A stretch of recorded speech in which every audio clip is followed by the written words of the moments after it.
Arrêtez de tuer vos frères. Le sang de ton frère crie vers moi du sol. Genèse 4, 10.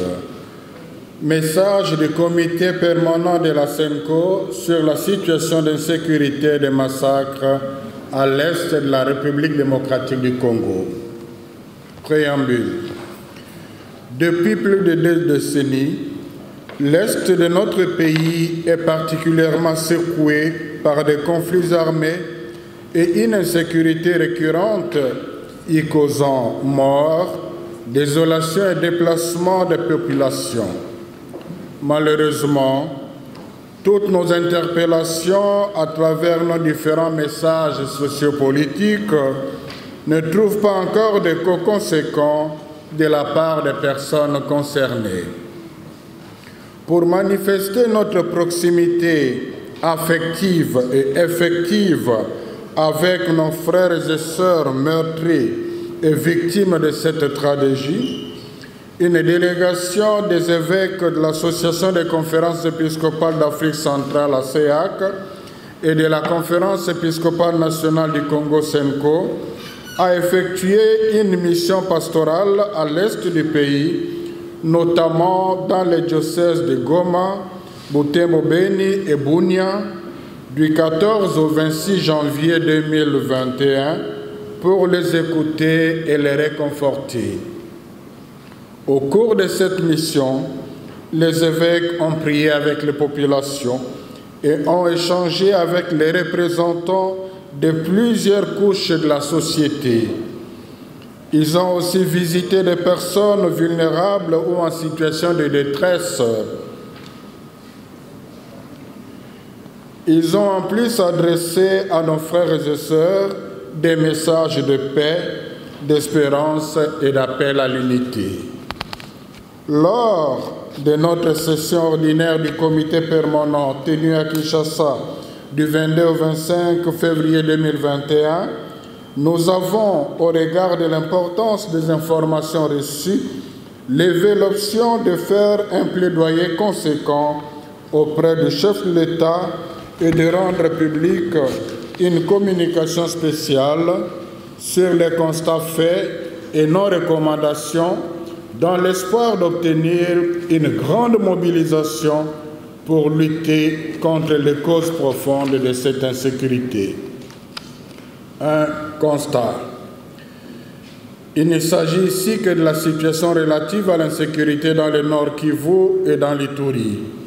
Une autre mission d'écoute et de réconfort est projetée dans les prochains mois au Sud Kivu, où la situation sécuritaire demeure très préoccupante. Motifs et conséquences d'une guerre asymétrique. Les assaillants se servent de points faibles des forces armées régulières pour parvenir à leur but politique ou religieux, l'occupation des terres, l'exploitation illégale des ressources naturelles, l'enrichissement sans cause, l'islamisation de la région au mépris de la liberté religieuse, etc. Toute cette situation a endeuillé des familles, entraîné des déplacements massifs de population et causé des pertes importantes de biens, emportant un coup dur à l'économie d'une région qui sert à juste titre de grenier du pays. Les victimes se comptent par milliers. Plus de 6 000 morts à Beni depuis 2013 et plus de 2 000 à Bunia pour la seule année 2020. On compte également au moins 3 millions de déplacés et environ 7 500 personnes kidnappées. À cela s'ajoute l'incendie de plusieurs maisons et villages, la destruction et la fermeture des écoles et centres de santé, la mise à sac des bâtiments administratifs, le pillage des bêtes, champs et cultures, etc. Les auteurs sont souvent des groupes armés et des miliciens dont certains véhiculent une idéologie proche du satanisme. Quoique toute la région soit en proie à l'insécurité et au massacre, La situation varie parfois d'une zone à une autre. Deux situations à Beni-Boutembo. Les tueries dans la région de Beni-Boutembo remontent à 2013. Ces derniers jours, notamment à partir du dernier trimestre 2020, c'est le secteur de Rwenzori qui est le plus attaqué. Entre le mois de janvier, où la mission conjointe ACR-SENCO a eu lieu, et le présent message, la situation sur le terrain semble s'empirer dans cette partie du pays. On compte déjà une bonne centaine de personnes tuées, dont les enfants. Conflit communautaire. Plusieurs personnes soutiennent que la nature du conflit dans cette zone n'est ni intercommunautaire, mais plutôt une stratégie d'occupation de terres ou de balkanisation du pays. Cependant, d'autres pensent qu'il y a dans une certaine mesure des aspects d'un conflit intercommunautaire suite à l'arrivée brusque et massive des populations qui s'expriment en Kinyarwanda appelées Banyabwisha et des populations en provenance de l'Ouganda qui ne parlent aucune langue locale. Conflit religieux. Les interlocuteurs des évêques ont fait aussi allusion au caractère religieux du conflit, notamment à l'islamisation de la raison, d'une sorte de stratégie plus profonde d'influence négative sur la politique générale du pays à long terme. Les évadés parmi les capturés, les ADEF, affirment avoir été contraints à adhérer à l'islam. Opération militaire. Du point de vue des autorités militaires, la première phase des opérations, dite phase de coercition, est terminée. L'ennemi est essoufflé. Il reste donc des phases de la stabilisation et de la normalisation.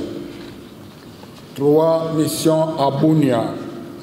La situation à Bunia et dans le reste de la province de l'Ituri est beaucoup plus complexe, marquée par des crises récurrentes et multiformes dont la population est la principale victime. Les autorités publiques sont dépassées par les événements. Parmi les responsables politiques, certains ont tendance à couvrir les fauteurs de troubles par option ou par pression d'un leadership communautaire. D'autres sont instrumentalisés ou assistent impuissants à l'émiettement de leur pouvoir à la base. Sur certains axes routiers, les taxes sont perçues par des groupes armés au vu et au su des autorités établies, et cela se passe à une cinquantaine de mètres de FARDC qui en font autant. Et ceux-ci, les FARDC donc, payent eux aussi à ceux-là, donc aux groupes armés, quand ils doivent aller déambuler de l'autre côté de la barrière et vice-versa.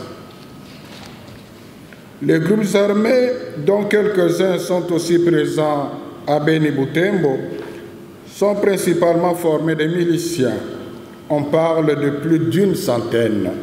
Les principaux groupes sont ADF NALU, le FDLR, le UPLC, Union des Patriotes pour la Libération du Congo, les Maïmaï, les MTN, djihadistes associés au Maïmaï, le ex-CNDP ou M23, la CODECO, Coopérative pour le développement du Congo, les FPIC, Forces patriotiques intégrationnistes du Congo, dit aussi Chinia Kilima, l'ALC, Armée de libération du Congo, les FPAC au Zaïre, Front populaire d'autodéfense, la FRPI, Force de résistance patriotique de l'Ituri, etc.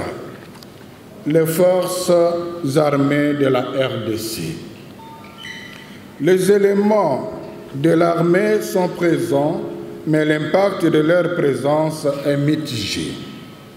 D'aucuns leur reconnaissent de gros efforts effectués pour endiguer les massacres et les pillages. Certains officiers sont accusés de torpiller les avancées des hommes de rang et des officiers subalternes. D'autre part, la multiplicité des centres de commandement FARDC et leurs faibles interventions contre les milices renforcent le pillage et l'économie criminelle. De l'avis de plusieurs observateurs et de façon générale, il se dégage que les forces armées de la République se caractérisent dans cette zone par une sédentarisation de certains officiers qui sont restés longtemps dans la région et s'opposent à être déployés ailleurs. La mendicité et le détournement de la solde des militaires de rang et de leurs rations, d'où l'amenuisement de leur motivation. Et une mauvaise gestion des effectifs, tantôt insuffisants, tantôt fictifs. Ceux qui tombent au front ne sont ni recensés ni déclarés. Une grande infiltration des éléments étrangers à la faveur des opérations de brassage et de mixage, cas de procès Bosco Tangana. La présence des anciens rebelles du RCD, du CNDP et du M23 dans les rangs des militaires engagés dans les opérations à l'Est est soupçonné de complicité avec l'ennemi. L'affairisme de certains officiers, plus soucieux de business que de la conduite des opérations militaires. Une forte porosité de frontières qui facilite les entrées nocturnes d'hommes armés provenant de pays voisins. L'absence de l'autorité de l'État. La population a le sentiment d'être abandonnée. Les promesses du gouvernement central quant au rétablissement rapide de la paix sont nombreuses, mais plusieurs sont souvent restées sans effet. Entre-temps, l'image négative du politique emballe l'inconscient collectif des populations. Plusieurs auteurs de crimes jouissent de la couverture de certains acteurs politiques qui continuent à attiser les conflits pour en tirer profit. Ils seraient même instrumentalisés par des forces extérieures aux fins de pillage des ressources naturelles à la faveur de la persistance de la crise. D'autres acteurs politiques assistent impuissants à l'émiettement de leur propre pouvoir à la base. De toute évidence, la chaîne traditionnelle de renseignement et de commandement paraît défaillante et plusieurs chaînons font partie du problème, voire du blocage. Certains responsables politiques militaires obstruent la prise idoine de décisions ou en compromettent l'exécution. Dans le même ordre, la faiblesse des institutions judiciaires et l'impunité font que les anciens prisonniers retournent dans le cycle de la violence, faute de réinsertion dans une communauté civilisée. La MONUSCO et la communauté internationale. La MONUSCO est accusée de passivité et même de complicité par la population. Sa présence suscite de plus en plus de suspicions et de scepticisme parce qu'elle n'a pas réussi à stopper les massacres, même quand cela se passe à quelques mètres de position de forces onusiennes. Du côté de la MONUSCO, les choses sont vues de façon positive car il y a espoir d'aller de l'avant. La mission a mis en place 3 forces d'intervention rapide qui sont mobiles. Elle mise sur la réouverture de ces bases qui étaient fermées. Des couloirs seront dégagés dans le Rwenzori, à Mutwanga et à Iringeti. 2 recommandations. Des constats faits, il ressort clairement que l'insécurité dans cette partie du pays est une réalité très complexe Et pour la vaincre, il faudrait une conjugaison d'efforts à plusieurs niveaux. C'est pourquoi nous recommandons la refondation structurelle qui concerne la présidence de la République et le gouvernement central. Nous préconisons une refondation de la vision, des approches et des structures à divers niveaux, politiques, militaires, police, services de renseignement, humanitaires, partenaires du Congo. L'épuration de la solde des militaires. Que diligence soit faite pour régulariser la paye de la solde des militaires, surtout celle des soldats de rang, et vérifier la meilleure utilisation des ressources allouées aux unités engagées dans les opérations, la maîtrise des effectifs et la bonne tenue de la logistique sur les théâtres des opérations. Détourner la solde et la ration des militaires au front est un acte criminel. La permutation effective des officiers affectés à l'Est. Il s'avère urgent et nécessaire de déplacer tous les officiers militaires ayant évolué dans les différentes rébellions aux groupes armés à l'Est du pays et mettre à l'écart de la chaîne du commandement et de la logistique ceux qui seraient réputés agents relais des armées étrangères. Le renforcement des effectifs et des supports logistiques. Nous demandons de renforcer les effectifs des régiments et de doter de moyens logistiques adéquats, dont les drones de reconnaissance et d'attaque, en vue de réduire les pertes en vies humaines et en matériel. L'opération militaire du genre. Que plaidoyer soit fait pour une opération militaire de grande envergure, à l'instar de la mission Artemis, qui fut menée du 6 juin au 6 septembre 2023 en Ituri par l'Union européenne au titre de la politique européenne de sécurité et de défense sous l'autorité du Conseil de sécurité de l'ONU, selon sa résolution 1484 du 30 mai 2003. Le désarmement, démobilisation et réinsertion sociale. Nous en appelons à l'achèvement du processus de désarmement et de démobilisation et à la prise en charge des démobilisés cantonnés depuis 2020. Plusieurs d'entre eux sont en train de rejoindre les groupes armés ou grossir les rangs des bandits et des gangsters. L'Observatoire pour la paix et relèvement socio-économique.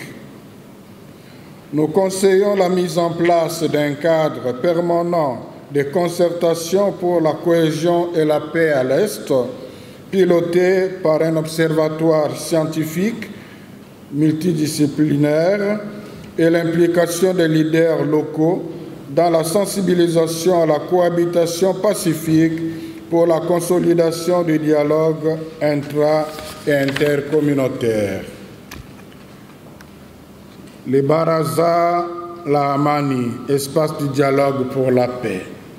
Nous demandons de développer dans les zones de conflit des espaces de dialogue basés sur la communication de proximité et la promotion des valeurs de citoyenneté. Les partenariats bilatéraux et multilatéraux. Nous recommandons aux partenaires internationaux et amis, les pays amis de la RDC, de communiquer davantage sur leur vision de la paix dans ces pays et de s'impliquer pour le renforcement des mécanismes de certification des produits agricoles et miniers qui circulent dans la région. La conversion. La guerre est la mère de toutes les misères. Elle affecte toutes les sphères de la société et compromet l'avenir de nos enfants. À ceux qui ont pris les armes, nous disons, arrêtez de tuer vos frères. Celui qui est son frère est dans les ténèbres. Nous invitons ceux qui sont entraînés dans le spectre de la division à savoir que c'est par l'amour et l'unité que l'on peut vaincre le mal et briser le spectre de la violence. Aussi recommandons-nous la proximité de toute la communauté nationale avec nos frères et sœurs de l'Est en réservant un temps de jeûne et de prière pour la paix à l'Est du pays. Conclusion. La situation de l'insécurité à l'Est est un véritable drame qui affecte tout le pays. En effet, on ne peut pas espérer le développement de ce pays tant que l'Est restera sous contrôle des prédateurs. Nous sommes invités tous à assumer nos responsabilités et à resserrer davantage nos liens de solidarité et de fraternité. 1 Corinthiens 12, 26. La SENCO demeure engagée à accompagner le processus de la construction de la paix et de la cohésion sociale. En vertu de notre mission pastorale, nous travaillerons au niveau interne et externe à consolider la fraternité entre peuples et communautés afin que des ennemis se tendent la main et que des adversaires acceptent de faire ensemble une partie du chemin. Une fois de plus, nous exprimons notre compassion et nos condoléances les plus chrétiennes aux familles éprouvées, victimes de violences et de pillages. Que la Sainte Vierge Marie, Notre-Dame de la paix, nous obtienne la grâce d'une paix durable en RD Congo et dans la sous-région de Grand Lac. Batata épiscope bakomi mukanda moye balakelaki deja bakutanaki mbala suka mpo na kobenda matoi mpo na kobeta mbela likolo ya likambo linene oyo ezali kokoba na est na mboka na Nord Kivu, Sud Kivu, na Ituri, esika wapi bandeko bazali kokoba kokufa lokola banyama. Baepiskopo na libandela mukanda baregrete mingi pamba te mbala na mbala bakomaka mikanda na bango mpona makambo etali mboka bazongelaka likambo wana kasi kino lelo nano ya na malonga epesami te. Yango wana mpona kolakisa bondeko na bango na bandeko baye bazali konyokama bazali kokufa na est batindaki boko délégation na mois ya janvier po bakende na Butembo, bakende na Beni, bakende na Ituri, bakende na Goma mpona koyoka bandeko o bazali kuna nini, bazali koloba nini, bazali kokanisa kasi mingi penza mpona kosunga bango bazala malamu. Na yango wana bayoki makambo ndenge na ndenge bamoni te likambo ezali vraiment monene balobi soki tokangi munoko nzambe akosambisa biso batata molimo baprofeta. Yango wana bazwaki likanisi ya kosala plaidoyer ya kokende komona mokonzi ya mboka président Antoine Félix Tshilombo mpona kolakisa na bozindo oyo ekomami te awa ezali kaka résumé na bozindo makambo ndenge ezali oyo ya koyo kosala po situation wana echange parce que mboka etambolaka bongo te. Bakanisaki mpe kosala plaidoyer mpe na boko bandeko mosusu oyo ya communauté internationale lisolo na bango mpe ezalaki me bakanisaki mpe babimisa mokanda moye mpo na koinforme bana mboka situation ndenge ezali mpe kosala boko barecommandation. Alors ya liboso bazonge likambo te bato bakufi mingi bandeko bazali koya koatake bazali na baméthode moko oyo ezali bakoya lokola armée te baye lokola mwa groupe bakoti awa babomi bato bazongi yango na lobi guerre asymétrique ndenge baepiskopo bayoki bandeko bamoni ke likambo ngo ezali na ntina peut-être eza na bato oyo balingi kokamata ndambo ya mabele balingi kokontrole nkita ezali na kati ya ndambo ya mabele balingi kokamisa bato bakoma bamusulman na makasi bongo na bongo.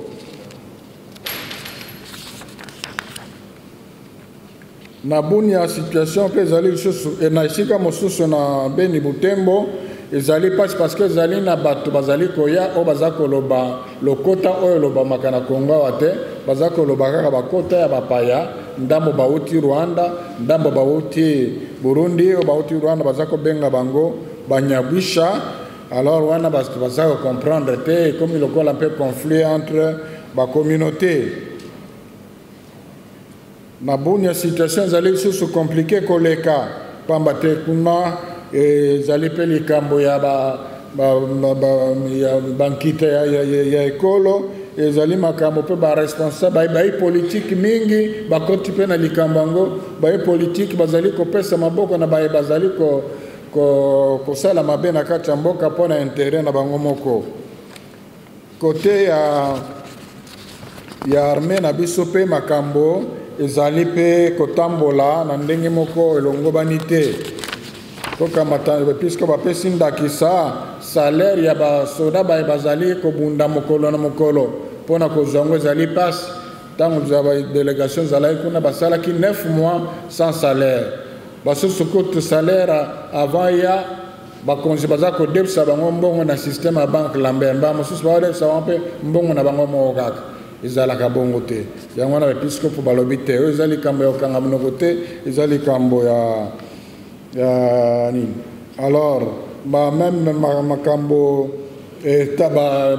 bapaya mpe baza kokota na kati ya armée oyo baza na kati ya armée ezali kosala te armée akende liboso te bamateriel mingi mpe ezali ya kozanga mingi na kati ya bakonzi ya mampinga bakomi na bango kosala commerce basi kosala mosala oyo leta atindi bango te mpona kobatela bana mboka population aza komona lokola leta abwakisi bango leta aza kokipe bango lisusu te epa mosusu na bato bakangaki deja bazalaki na juge bakondamnaki bango mpe lokola justice na biso ezali nanu ya bongo baza kozonga lisusu na kati ya bagroupe armé yango wana baepiskopo basali barekomandation na mokuse basengi na bakonzi basala nyonso mpo te basoda oyo bazali kobundela biso kuna oyo bazali kosala mosala monene bazwa ration na bango bazwa mosolo na bango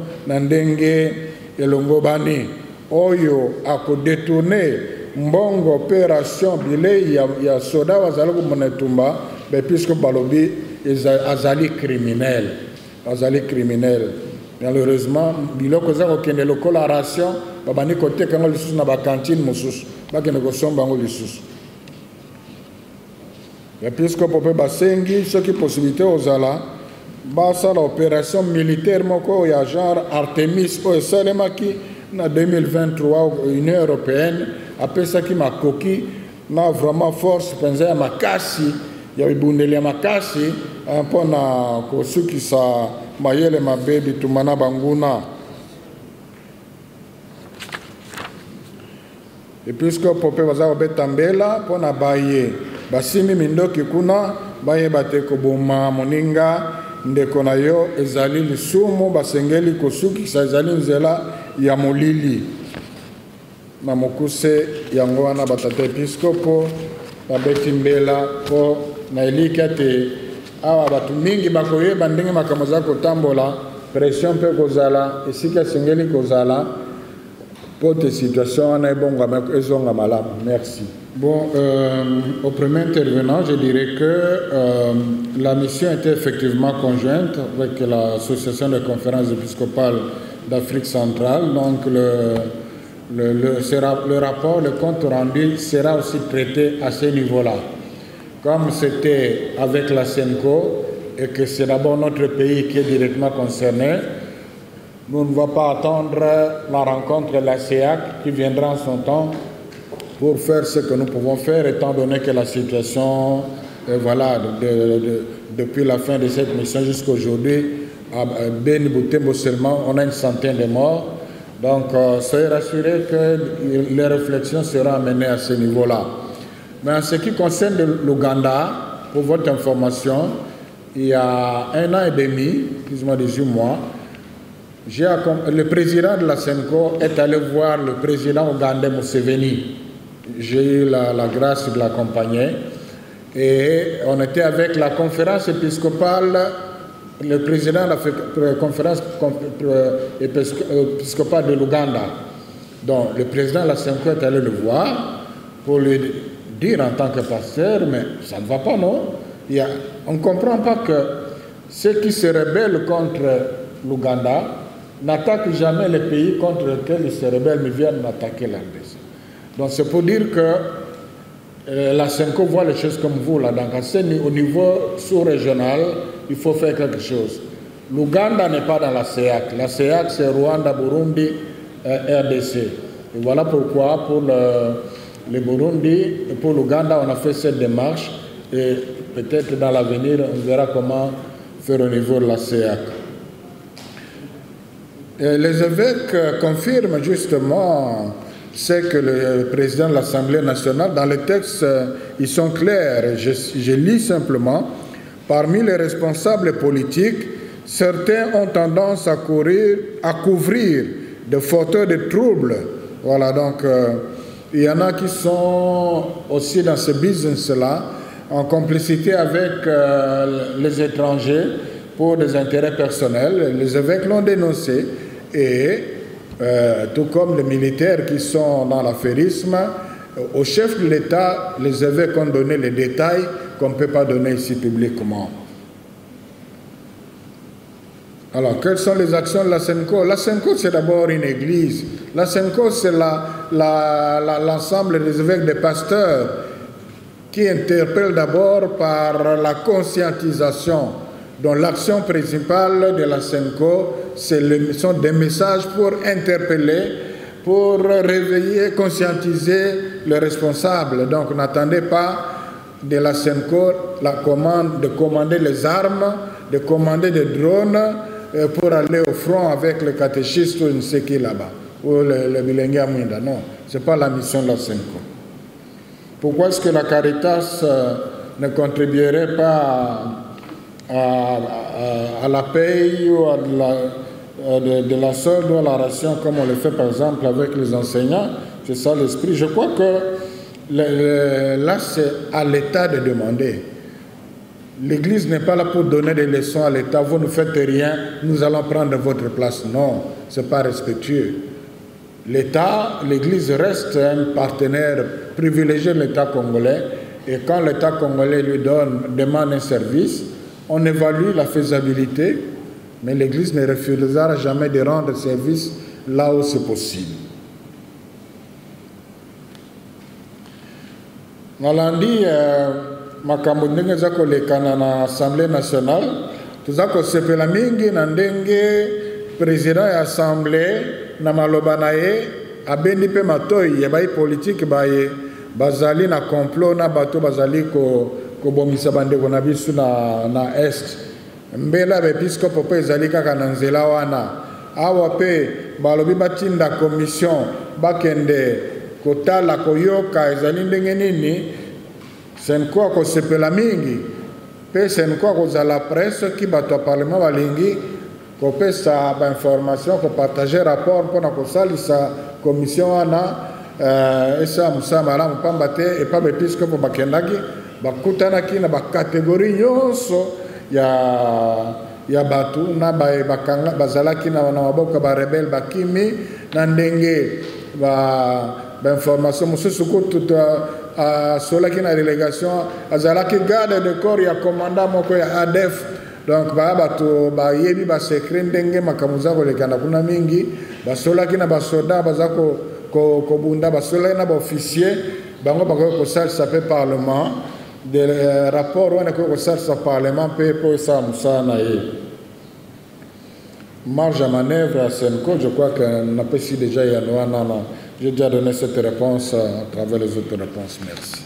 Ce n'est pas une menace pour l'Église catholique. Avec l'islam, nous avons de très bons rapports. Le problème ici, c'est un courant de l'islam qui force des gens à devenir musulmans.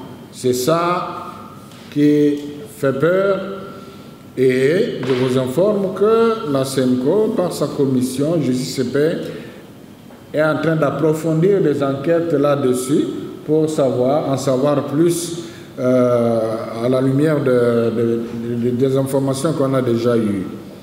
Ce que les évêques recommandent, c'est une opération déjà Artemis, qui n'est pas tout à fait la même chose avec l'opération conjointe que vous venez de décrire tout à l'heure. Et si vous voulez un avis, ça pouvait être un avis personnel, parce que les évêques n'ont pas parlé de cela. L'avis personnel, ce sont des choses à faire avec beaucoup de prudence, parce que l'on sait qu'un des problèmes maintenant dans la situation actuelle, c'est la présence des armées étrangères. Mais tout dépend de la façon dont ça va être organisé. Donc nous sommes mal placés pour porter un jugement de valeur sur cette opération conjointe. Nous ne pouvons que conseiller la prudence aux autorités. Oui, je suis avec intérêt que l'Assemblée nationale a mis en place une mission. Bon, ce n'est pas à nous de demander, nous ne sommes pas les parlementaires, c'est une mission parlementaire, mais au moins le Parlement sait que la SEMCO, qui a été sur terrain, peut aussi lui apporter des éléments qui peuvent aussi faciliter cette mission-là. On est prêt à collaborer avec le Parlement pour donner les éléments, les informations de source qui pourront leur permettre. L'avantage de la mission des évêques, c'est qu'ils ont parlé avec toutes les couches des victimes, des rescapés, des soldats de rang, des officiers militaires, du gouverneur, donc les politiques, les hommes d'affaires, même les représentants des communautés au niveau de l'Ituri. Donc c'est une mission vraiment qui a bénéficié d'une bonne collaboration de forces locales qui peut contribuer aussi à la mission de l'Assemblée nationale. Troisième question, pourquoi rendre public ces rapports en retard? La première chose, c'est qu'aussitôt rentré, aussitôt fini le comité permanent, les évêques ont vu le chef de l'État. Et vous avez compris que dans les messages rendus publics, il n'y a pas de détails, on parle de façon générale. Mais dans le plaidoyer fait auprès des évêques, auprès des chefs de l'État, les évêques ont donné tous les détails possibles pour que le chef de l'État ait la lumière qu'il faut pour savoir et puisse décider ce qu'il peut. Il y a eu aussi une communication avec la communauté internationale. C'est pour dire qu'il y avait un plaidoyer qui était en train d'être fait, qui est beaucoup plus important que cette communication. Et aussi, étant donné que le comité permanent a sorti un autre message sur la situation sociopolitique, aussitôt, il fallait donner priorité au plaidoyer et il y a quand même un espace entre deux communications. Parce que ce n'est pas la nature des évêques de parler toutes les semaines. Moi, je peux commenter par rapport à l'actualité, mais eux ont des rythmes de communication. Mais il n'y a pas une négligence dans la mesure où des plaidoyers conséquents ont été faits. Mais tout ce que je peux vous dire, c'est que pour avoir été témoin quand les évêques sont allés lui donner la première de ces rapports, je vous confirme que le chef de l'État suit de très près cette situation. Il est très bien informé, donc beaucoup d'informations qu'on lui a amenées, il les avait déjà. Donc ça signifie que son cœur y est. Son cœur y est, mais est-ce que physiquement, il va aller prochainement? Bon, là, ça, je ne saurais pas dire, je ne suis pas son porte-parole. Alors, par rapport à la population qui se soulève maintenant contre cette situation, écoutez, on ne peut pas demander aux gens qu'on est en train de tuer comme des bêtes de se taire, de ne rien faire. C'est leur droit de réclamer la sécurité, c'est leur droit de réclamer, de revendiquer la liberté, mais nous voulons simplement que cela soit fait dans le respect de la loi, dans la paix, pas dans la violence. On ne vainc pas la violence par la violence. mais qui se mettent debout, qui se soulèvent, qui manifestent pacifiquement contre cet état de choses qui fait la honte du pays, ça nous ne pouvons qu'encourager. Par rapport aux concitoyens qui pensent que la MONUSCO doit partir, bon, là, c'est leur point de vue. Ça, c'est leur point de vue. Le plus important ici, c'est de considérer que ceux qui se prononcent de cette façon-là, ce sont des gens désespérés. Et en pareille situation, on peut facilement réagir dans l'un ou l'autre sens, mais la MONUSCO, comme les évêques l'ont souligné, sont en train de voir les choses positivement. Ils sont en train d'espérer de voir rouvrir ce qui était fermé, donc leur camp, je crois, qui était fermé. Donc, à ce niveau, comme Église, nous ne pouvons que exhorter la SENCO à donner le meilleur de lui-même pour aider le pays à sortir de cette situation. C'est cette recommandation-là que nous pouvons faire.